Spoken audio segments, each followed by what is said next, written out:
अस्सलाम वालेकुम। मेरा नाम अल्तमश और आप लोग देख रहे हो what is the third temple. हैकल सुलेमानी क्या है?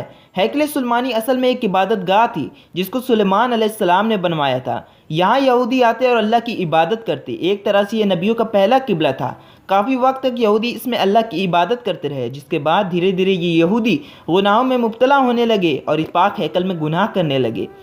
तब अल्लाह ताला ने अपना अजाब भेजा जो कि एक बादशाह की शक्ल में था, बख्त नसर, जो उस वक्त का बादशाह था। उसने हैकल को तबाह कर दिया और साथ साथ सारे यहूदियों को अपना गुलाम बना लिया और अपने साथ बाबुल ले गया। उस गुलामों की भीड़ में एक और शख्स था जो कि चुना जाने वाला था, और वो थे दानियाल अलैहिस्सलाम। आप अलैहिस्सलाम कई सालों तक बख्त नसर की गुलामी करते रहे। आपने कई मोज़िज़ात भी दिखाए, जिसे देखने के बाद बख्त नसर पागल हो गया। यहूदियों के दिलों में उम्मीद तो थी, लेकिन अब भी वो गुलाम थे और जो उन्हें आज़ाद कर सकता था वो पागल हो चुका था। अब यहूदी इस इंतज़ार में थे कि उन्हें कोई नया बादशाह मिले जो उन्हें आज़ाद कर सके। आखिरकार उनकी तौबा के चलते अल्लाह ने उनके लिए एक नेक बादशाह को भेजा, जो थे साइरस द ग्रेट किंग, और इन्हीं को ज़ुल्करनैन कहा जाता है। इनका जिक्र कुरान में भी है। खैर, तो दानियाल अलैहिस्सलाम ने आपको बाबुल का बादशाह चुना और आप ज़ुल्करनैन ने सारे यहूदियों को आज़ाद कर दिया ताकि वो अपने घर यरूशलेम जाएं और हैकल की तामीर एक बार फिर से शुरू कर दें। यहूदी घर यरूशलेम आए और हैकल की तामीर शुरू कर दी। हैकल तो तैयार हो गया, पर ताबूत सकीना इस बारी उसमें नहीं था। ताबूत सकीना दरअसल एक लकड़ी का संदूक था जिसमें पैगंबरों की कई चीज़ें थी, जैसे हज़रत मूसा का असा, मनो सलवा और असली तौरात, सुलेमान अलैहिस्सलाम की अंगूठी और भी। दरअसल ये हज़रत आदम अलैहिस्सलाम को दिया गया था, जिसके बाद उनकी औलादों तक गुजरा और तमाम पैगंबरों तक गुजरा। ताबूत सकीना बहुत ही बाबरकत था, लेकिन बख्त नसर ने जब बनी इसराइल को तबाह किया, उसके बाद से ही ताबूत सकीना गायब हो गया। खैर, तो इस बारी हैकल में ताबूत सकीना नहीं था। अल्लाह ने यहूदियों को इसलिए माफ़ किया क्योंकि उन्होंने तौबा की और फिर से हैकल में इबादत करने लगे।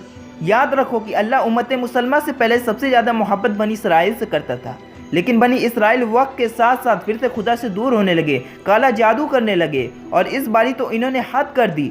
ये लोग पैगंबरों को कत्ल करने लगे। हज़रत ज़करिया, हज़रत याह्या, जिनको इन शैतानों ने हलाक कर दिया था। तब अल्लाह ने यहूदियों में से एक आखिरी पैगंबर भेजा, जो थे ईसा इब्न मरियम अलैहिस्सलाम। आप मसीह थे जिसका जिक्र अहले किताब में था, पर यहूदियों ने इसका इनकार किया और आपको कत्ल करने की साजिश करने लगे, जिसके बाद अल्लाह ने आपको आसमानों पर उठा लिया और यहूदियों को हमेशा हमेशा के लिए लानत कर दिया। और जिसका साथ अल्लाह छोड़ देता है उस पर फिर तबाही आती है। सन 70 ईस्वी में रोमियो ने एक बार फिर हैकल को सफाए हस्ती से मिटा दिया और इसराइल को तोड़ कर रख दिया। इसमें कई लाख यहूदियों को कत्ल कर दिया। चंद इसराइलियों ने यरूशलेम छोड़ दिया, कुछ तो छुप कर रहने लगे। इनकी सारी ताकत खत्म हो चुकी थी। जो कुछ था वो रोमन्स और ईसाइयों का हो चुका था। अब इनको इंतजार था इनके मसीह का, लेकिन जैसा कि इनकी रिवायतों में था कि मसीह के आने से पहले हैकल होना ज़रूरी है जिसमें मसीह बैठेगा और सारी दुनिया पर यहूदी राज करेंगे। यहूदी काले जादू में काफ़ी माहिर थे क्योंकि इनमें शैतान मिल चुका था। जो ये चाहते वो जिन्नात की मदद से कर सकते। चुनाचे वक्त गुजरा और सन 670 ईस्वी में उमर इब्न अल-खत्ताब रज़ियल्लाहु ताला अन्हु ने ईसाइयों से बगैर लड़े यरूशलेम को फतह किया, और जहाँ पहले हैकल था वहीं आपने मस्जिदुल अक्सा की बुनियाद रखी, जिसके बाद ये पूरी जगह मुसलमानों की थी। पर सन 1947 में इसराइल फिर से नक्शे पर आया और ब्रिटिश हुकूमत ने इसराइलियों को वो जगह वापस दे दी जहाँ से उनको निकाला गया। यहूदी जो 1000 सालों से भटक रहे थे, उनको वापस वही हुकूमत फिर से मिल गई। अब आप बताएं, जो हैकल इनके लिए मुकद्दस है, क्या ये तीसरी बार भी इस हैकल को नहीं बनाना चाहेंगे? ज़रूर बनाना चाहेंगे, क्योंकि जब तक ये हैकल को बनाएंगे नहीं तब तक इनका मसीह नहीं आएगा। पर इसके लिए उनको मस्जिदुल अक्सा को शहीद करना होगा और ये कोशिश पूरी कर रहे हैं। कल तक ये यहूदी जो दर दर भटक रहे थे, आज पूरे वर्ल्ड को कंट्रोल कर रहे हैं। आखिर क्या ताकत है इनके पास? इनके पास शैतान की ताकत है, और जो इनका मसीह आएगा वो भी शैतान ही की तरफ से होगा। अल्लाह ने इनकी रस्सी ढीली की है, और जब तक अल्लाह इनको ढील नहीं देगा तब तक क़यामत नहीं आएगी।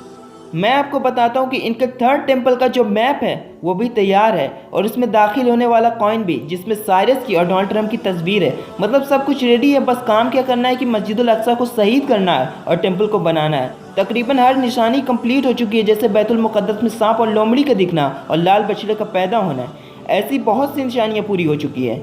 आप इसी बात से समझ जाएं कि इस वक्त पॉलिटिशियन से लेकर सेलिब्रिटीज़, टीवी, मीडिया, न्यूज़, ये जो कुछ भी है सब इसराइली के इशारों पे नाच रहे हैं। इस वक्त दुनिया की जो सिचुएशन बनी हुई है, मैं आपको 100% कह सकता हूँ कि इसमें भी कहीं ना कहीं इन बड़े एलिट्स का हाथ है। मैंने आपको पहले ही बताया कि अल्लाह ने इनको छूट दी है, लेकिन अब भी अगर अल्लाह की मर्जी ना हुई तो ये लोग हर बारी की तरह इस बारी भी फेल हो जाएंगे। अल्लाह इनके साथ ऐसा ही करे और हम सबको हिफाजत में रखे और हमें एक और मौका दे ताकि हम तेरी मस्जिदों को आबाद कर सकें। आमीन।